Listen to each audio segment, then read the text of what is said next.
Saya pernah berpikir bahwa cinta itu cukup untuk bertahan hidup. Saya salah.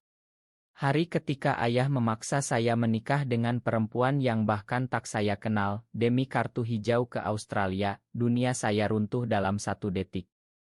Malam itu, di rumah kami di kawasan Tebet yang selalu bau gorengan tetangga, ayah duduk di kursi rotan tua dengan wajah keras seperti batu.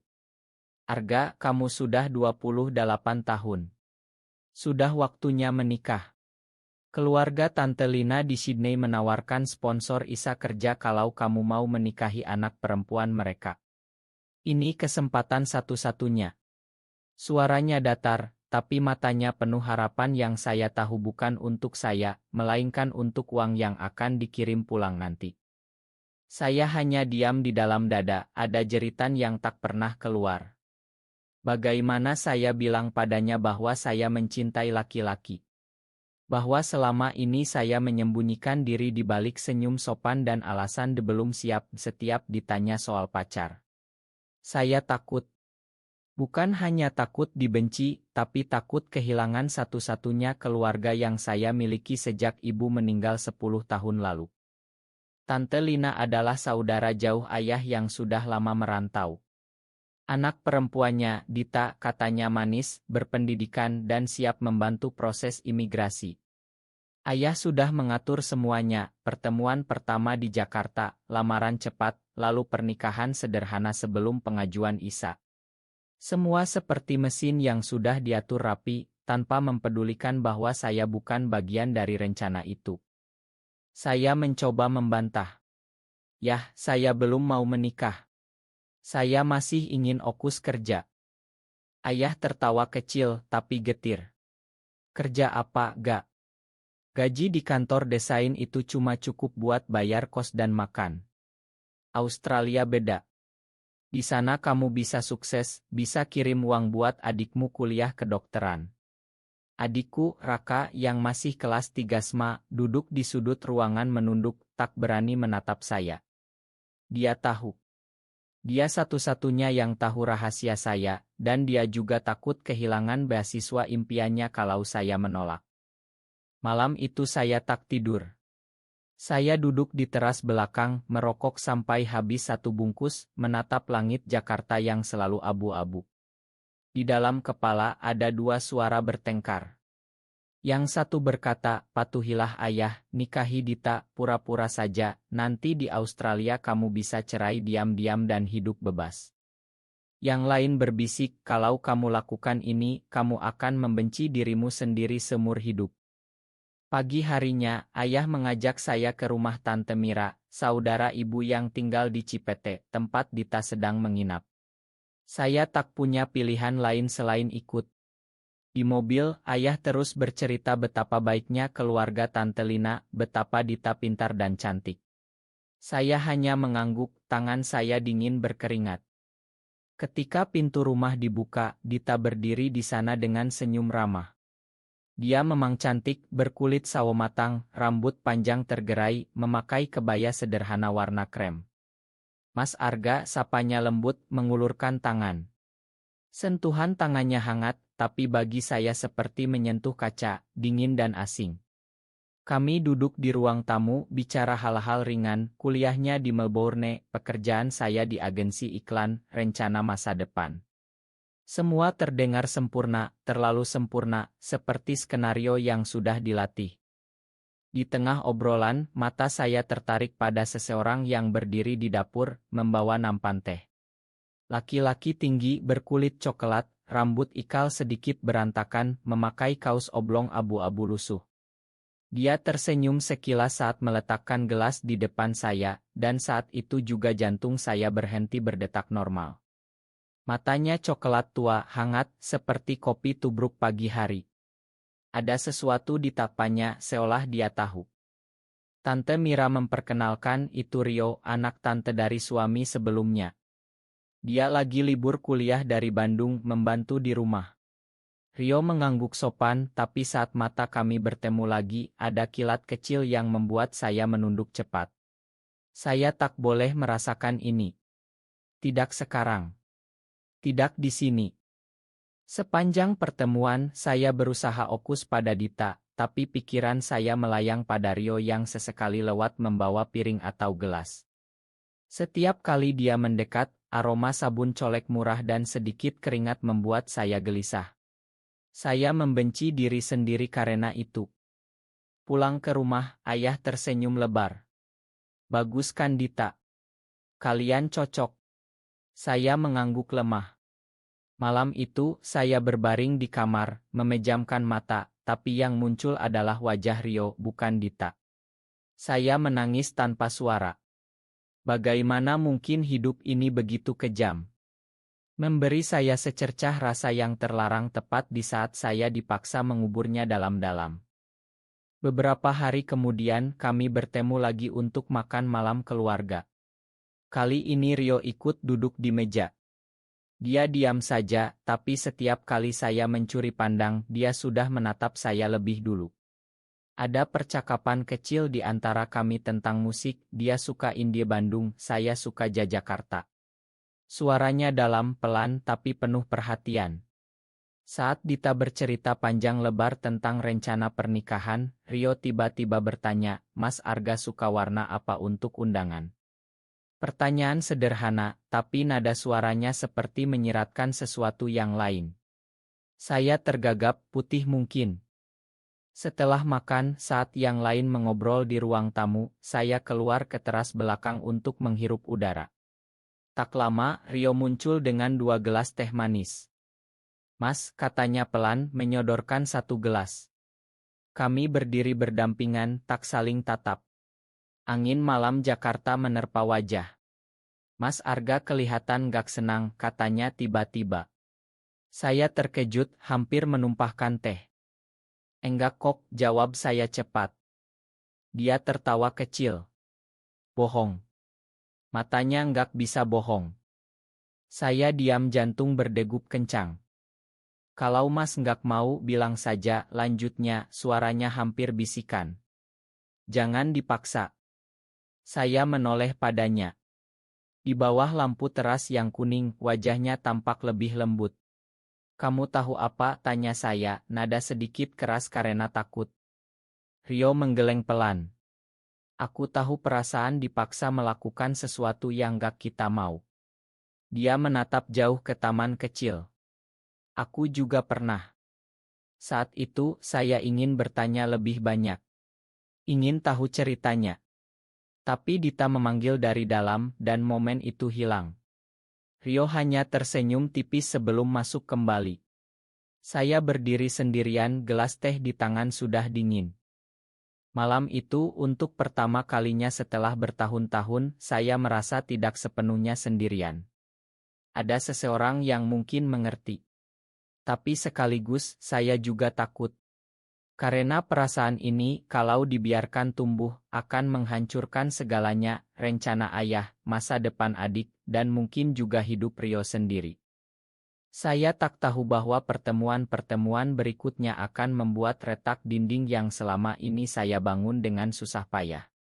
Dan bahwa Rio, laki-laki pendiam dari Bandung itu, akan menjadi satu-satunya alasan saya masih bertahan di tengah badai yang semakin mendekat. Hari-hari berikutnya terasa seperti berjalan di atas tali tipis. Setiap kali bertemu Dita, saya berusaha menjadi calon suami yang baik, mendengarkan ceritanya, tersenyum pada waktu yang tepat, mengangguk saat dia membahas dekorasi pernikahan.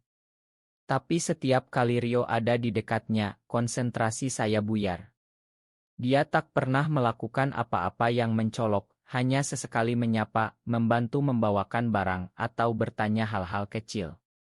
Tapi setiap kata darinya terasa seperti menyentuh luka yang selama ini saya tutup rapat. Suatu sore, ayah mengajak saya ke rumah Tante Mira lagi untuk membahas tanggal lamaran. Dita sedang kuliah online di kamar atas, jadi hanya kami bertiga dengan Tante Mira dan Rio. Saat ayah dan Tante Mira sibuk menghitung hari baik, Rio tiba-tiba berkata, "Mas Arga, tolong bantu aku ambil beras di gudang belakang, ya." "Berat?" Saya mengangguk tanpa curiga. Gudang kecil di belakang rumah gelap dan pengap, bau beras dan kapur barus. Rio menyalakan lampu bohlam kecil, lalu kami diam sejenak. "Ma ganggu," katanya pelan. "Aku cuma ingin ngobrol sebentar." Jantung saya langsung berdegup kencang. Dia mendekat setengah langkah, tapi tetap menjaga jarak. "Mas, aku tahu ini bukan urusanku. Tapi aku lihat Mas nggak bahagia. Beneran nggak mau nikah sama Dita?" Pertanyaan itu seperti tamparan. Saya menunduk, tak bisa menjawab. "Keluarga aku butuh ini," akhirnya saya katakan suara serak. "Aku nggak punya pilihan." Rio menghela napas panjang. "Pilihan selalu ada, Mas. Cuma kadang kita takut memilih yang benar." Saya menatapnya.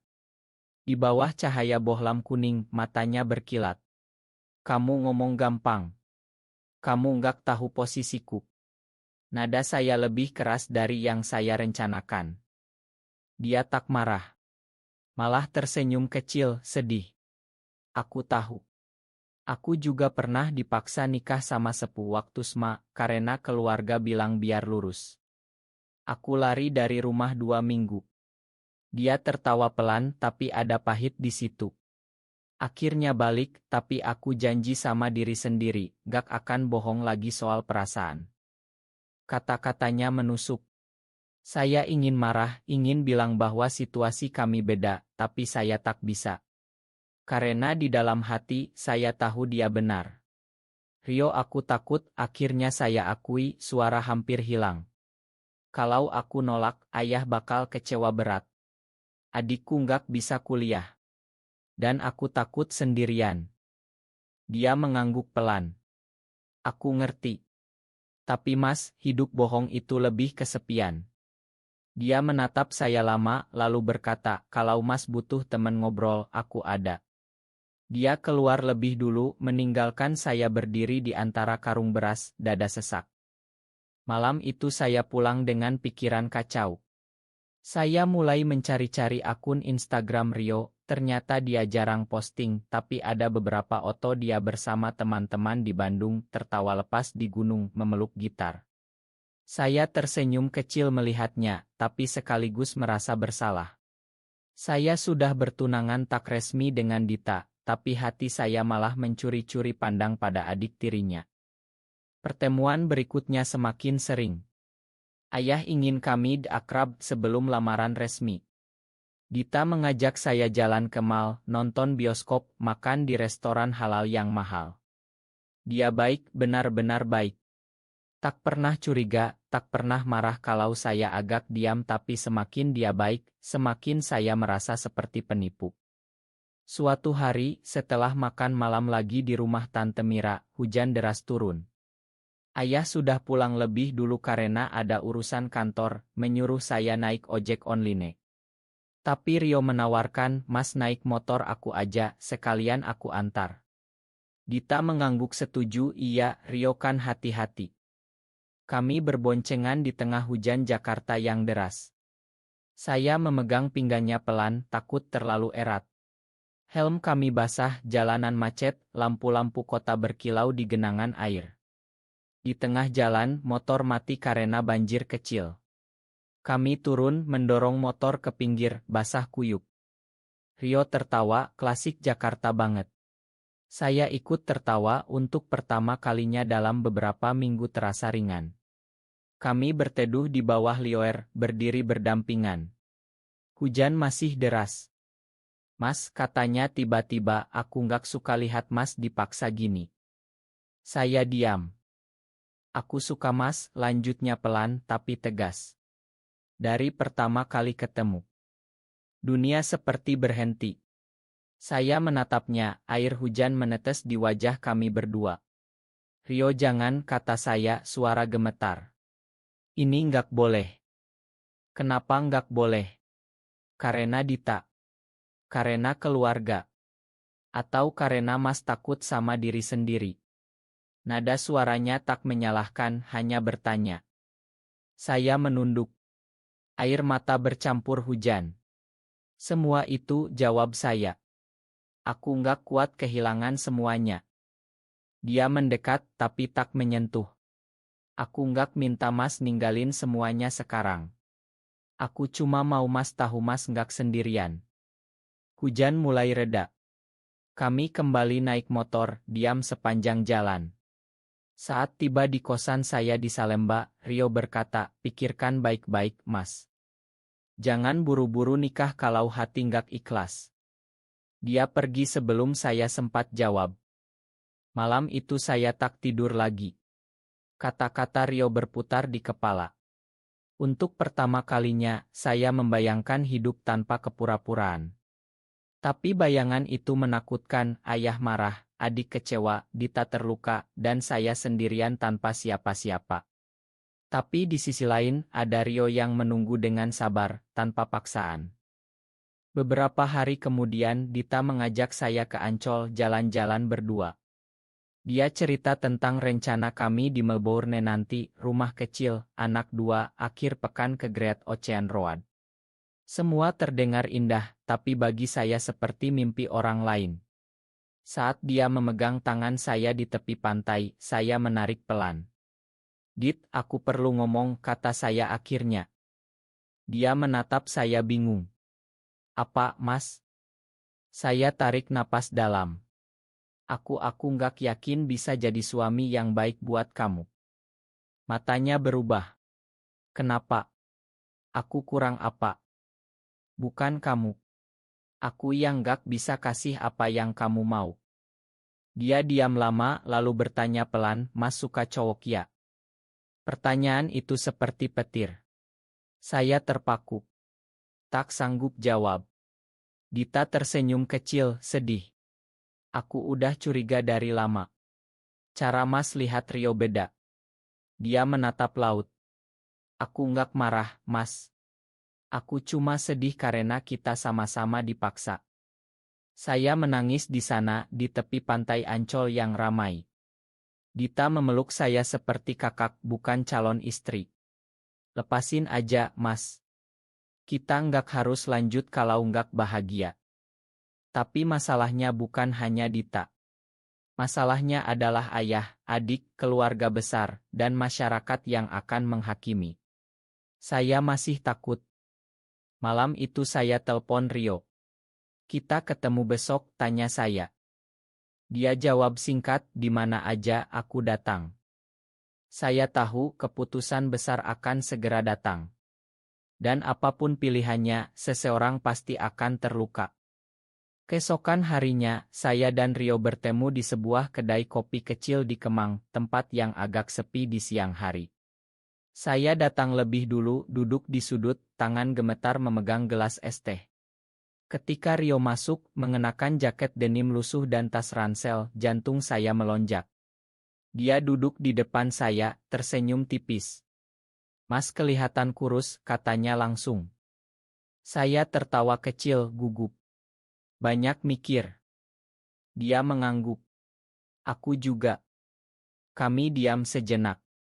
Lalu saya ceritakan semuanya, percakapan dengan Dita di Ancol, bagaimana dia sudah tahu, bagaimana dia memakan.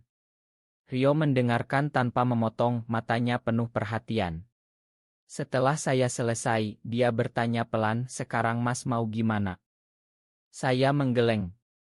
Aku nggak tahu. Kalau aku batalkan pernikahan, ayah pasti marah besar. Adikku juga. Aku takut mereka ninggalin aku. Rio menatap saya lama. Mas, keluarga yang beneran sayang gak akan ninggalin anaknya cuma karena dia beda. Kalau mereka ninggalin berarti mereka nggak pernah beneran sayang. Kata-katanya sederhana, tapi menusuk. Saya menunduk. Tapi aku tetap takut, Rio. Dia meraih tangan saya di atas meja, pelan tapi teguh. Aku ada di sini. Kita hadapi bareng. Sentuhan itu membuat saya menangis lagi. Di tengah kedai kopi yang hampir kosong, saya menangis seperti anak kecil. Rio tak bicara apa-apa, hanya menggenggam tangan saya sampai saya tenang. Malam itu, saya pulang dengan tekad baru. Saya harus bicara pada ayah. Tapi keberanian itu hilang begitu saya melihat ayah duduk di ruang tamu, membaca koran dengan wajah lelah. Gak, kapan lamaran resminya? Tante Lina udah nanya terus, tanyanya tanpa menoleh. Saya duduk di depannya. Tangan saya dingin. Yah, aku mau bicara serius. Ayah menurunkan koran, alis terangkat. Apa? Aku nggak bisa nikah sama Dita. Wajah ayah berubah keras. Kenapa? Dita kurang apa? Bukan Dita. Aku nggak bisa jadi suami yang baik buat dia. Aku suka cowok, yah. Ruangan hening. Ayah menatap saya lama seperti tak percaya. Lalu dia tertawa, tawa yang pahit dan keras. Jangan ngaco, gak. Kamu cuma bingung. Banyak cowok sesia kamu gitu, nanti juga hilang sendiri setelah nikah. Yah, ini bukan bingung. Ini aku dari dulu. Ayah berdiri, suaranya naik. Kamu egois. Adikmu butuh biaya kuliah. Keluarga kita butuh masa depan lebih baik. Kamu mau buang semua cuma karena nafsu sesaat. Kata nafsu itu seperti pisau. Saya menangis. Ini bukan nafsu, yah. Ini cinta. Ini aku. Ayah menggeleng keras. Kalau kamu nggak mau nikah, keluar dari rumah ini. Aku nggak mau punya anak kayak gitu. Kalimat itu menghancurkan saya. Saya keluar dari rumah malam itu juga, hanya bawa tas ransel berisi pakaian beberapa helai dan laptop kerja. Saya tak tahu mau kemana. Akhirnya saya telepon Rio. Aku nggak punya tempat tinggal malam ini. Dia jawab tenang, datang ke rumah Tante Mira. Kamar tamu kosong. Saya naik ojek ke Cipete, hujan lagi turun. Tante Mira membukakan pintu, wajahnya bingung tapi tak bertanya banyak. Dita ada di ruang tamu, matanya merah. Dia memeluk saya tanpa kata. Rio berdiri di belakang, mengangguk pelan. Malam itu saya tidur di kamar tamu, menangis sampai pagi. Rio mengirim pesan, aku di sini kalau Mas butuh apa-apa. Keesokan harinya, berita sudah menyebar. Adik saya, Raka, telepon dengan suara marah. Kak, bener kata ayah. Kakak gitu. Aku malu. Lalu dia matikan telepon. Saya duduk di teras rumah Tante Mira, merasa dunia runtuh. Dita duduk di sebelah saya. Maya, Mas. Aku udah bilang ke Mama soal kita batal. Mama ngerti. Saya tersenyum lemah. Makasih, Dit. Dia menghela napas. Rio cerita semuanya ke aku. Dia sayang banget sama Mas. Saya menunduk, malu sekaligus hangat. Tapi rasa sakit karena ayah dan adik masih lebih besar. Beberapa hari saya tinggal di sana, membantu pekerjaan rumah, menghindari telepon ayah yang tak pernah berhenti memaki di pesan suara. Rio selalu ada, membuatkan kopi pagi, mengajak jalan sore, mendengarkan saya cerita tanpa menghakimi. Suatu malam, kami duduk di atap rumah Tante Mira yang kecil. Bintang-bintang Jakarta jarang terlihat, tapi malam itu langit cukup cerah. Rio membawa 2 botol bintang Radler. Minum yuk, Mas. Buat tenangin hati. Kami minum pelan, diam lama. Lalu Rio berkata, aku nggak pernah cerita lengkap soal aku. Waktu SMA, aku pacaran sama cowok. Keluarga tahu aku dikurung sebulan, dipaksa puasa, dibawa ke Usta. Aku kabur ke Bandung, tinggal sama teman. Sekarang keluarga di Bandung udah terima aku apa adanya, meski nggak gampang. Dia tersenyum. Jadi aku ngerti banget rasanya. Saya menatapnya, air mata jatuh lagi. Aku nggak sekuat kamu, Rio. Dia menggeleng. Mas kuat. Cuma belum sadar aja. Malam itu untuk pertama kalinya kami berpelukan. Bukan mesra, bukan nasu, hanya 2 orang yang sama-sama terluka saling menghangatkan. Saya menangis di dadanya dan dia membiarkan. Tapi kebahagiaan kecil itu tak bertahan lama. Pagi harinya, ayah datang ke rumah Tante Mira dengan wajah merah padam. Dia meneriaki saya di depan semua orang. Kamu malu-maluin keluarga. Aku putusin hubungan sama kamu. Tante Mira mencoba menengahi, tapi ayah pergi dengan mobilnya, meninggalkan saya hancur lagi. Rio memeluk saya saat semua orang masuk rumah. Sabar, Mas. Nanti juga ayah luluh. Tapi saya ragu. Sangat ragu. Hari-hari berlalu dengan berat. Saya mulai kerja remote dari kamar tamu mencoba bangkit. Rio kuliah online di Bandung tapi sering bolak-balik Jakarta demi menemani saya. Dita memutuskan kembali ke Sydney lebih awal, mengatakan ingin memberi ruang. Sebelum pergi, dia memeluk saya erat. Cari kebahagiaanmu ya, Mas. Aku dukung. Ayah tak pernah menghubungi lagi. Raka juga diam, saya merasa seperti yatim piatu meski orang tua masih hidup. Suatu sore, Rio mengajak saya ke masjid kecil dekat rumah untuk salat maghrib berjamaah. Bukan karena kami ingin tampil religius, tapi karena kami berdua butuh ketenangan. Setelah salat, kami duduk di serambi masjid, menatap orang-orang pulang. Mas, kata Rio, aku mau serius sama Mas. Tapi aku nggak mau maksa. Kalau Mas belum siap, aku tunggu. Saya menatapnya lama. Aku udah siap, Rio. Cuma aku masih takut masa depan kita. Dia tersenyum. Kita cari kerja bareng, tinggal bareng, bangun hidup dari nol. Aku nggak janji gampang, tapi aku janji nggak ninggalin. Kata-kata itu memberi saya kekuatan baru. Kami mulai merencanakan, saya apli kerja relance internasional, Rio lanjut kuliah sambil cari beasiswa luar. Kami tak punya banyak uang, tapi kami punya satu sama lain. Tapi badai belum selesai. 2 bulan kemudian, Raka telepon tiba-tiba. Suaranya gemetar. Kak, ayah sakit.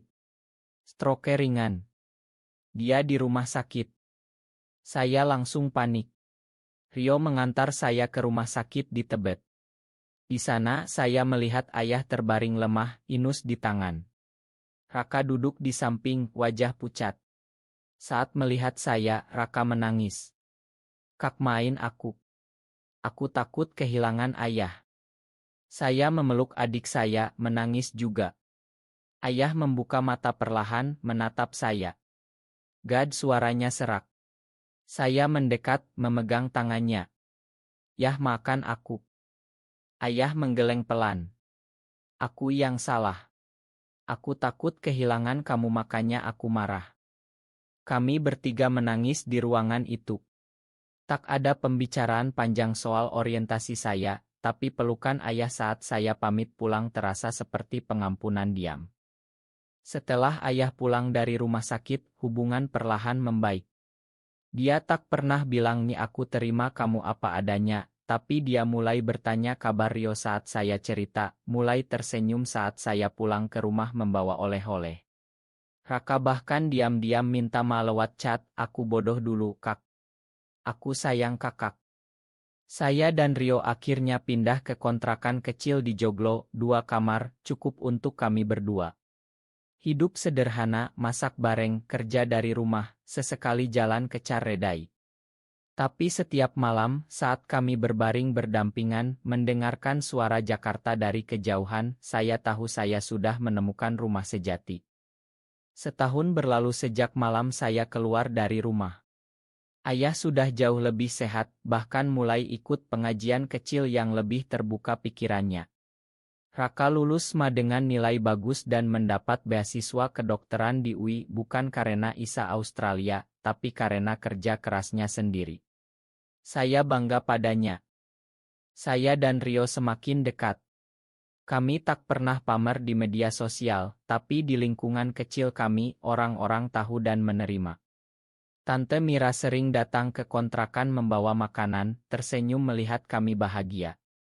Suatu hari, Rio mengajak saya ke Bandung.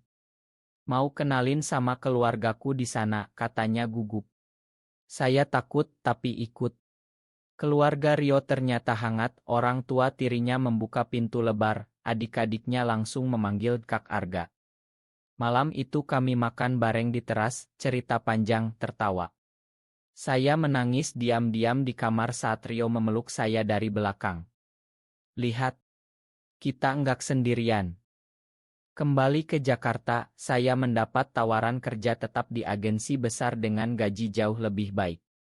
Rio lulus kuliah dengan cum laude. Kami mulai menabung untuk masa depan, bukan ke Australia, tapi cukup untuk hidup nyaman di Indonesia, di tempat kami merasa diterima.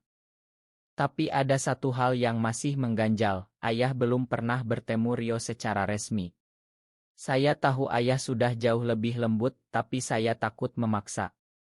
Akhirnya, di ulang tahun ayah yang ke-60, saya memberanikan diri.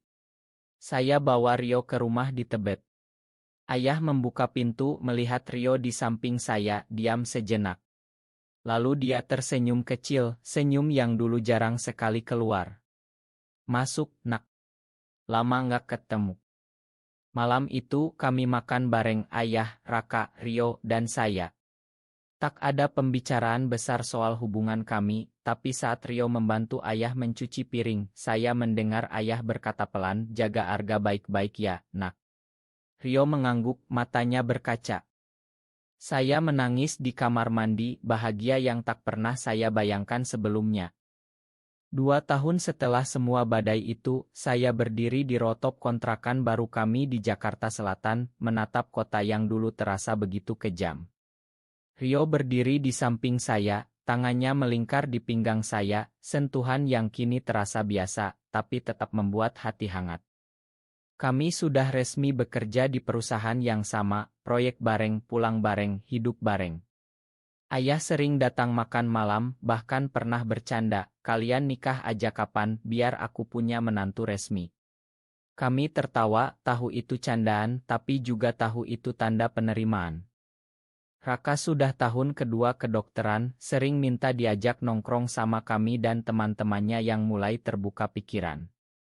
Dita sesekali ideocal dari Sydney, sudah punya pacar baru, perempuan baik yang membuatnya bahagia. Saya tak pernah mendapat kartu hijau ke Australia, tapi saya mendapat sesuatu yang jauh lebih berharga, keluarga yang menerima saya apa adanya. Ayah yang dulu keras kini lembut, adik yang dulu takut kini bangga, dan Rio, laki-laki yang tak pernah menyerah menunggu saya berani menjadi diri sendiri.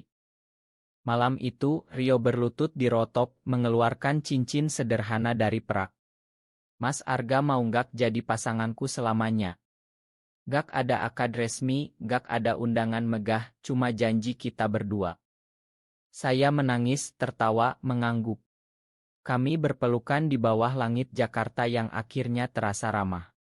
Saya pernah berpikir cinta tak cukup untuk bertahan hidup. Saya salah. Cinta yang jujur, yang diterima, yang diperjuangkan justru menjadi alasan saya bertahan dan akhirnya menemukan keluarga sejati yang dulu saya kira tak pernah ada. Kini, setiap kali saya pulang ke rumah ayah, atau ke kontrakan kecil kami, atau hanya berbaring di samping Rio mendengarkan napasnya, saya tahu, rumah bukan tempat, bukan isa, bukan pernikahan palsu. Rumah adalah di mana kita dicintai tanpa syarat. Dan akhirnya, saya sudah pulang.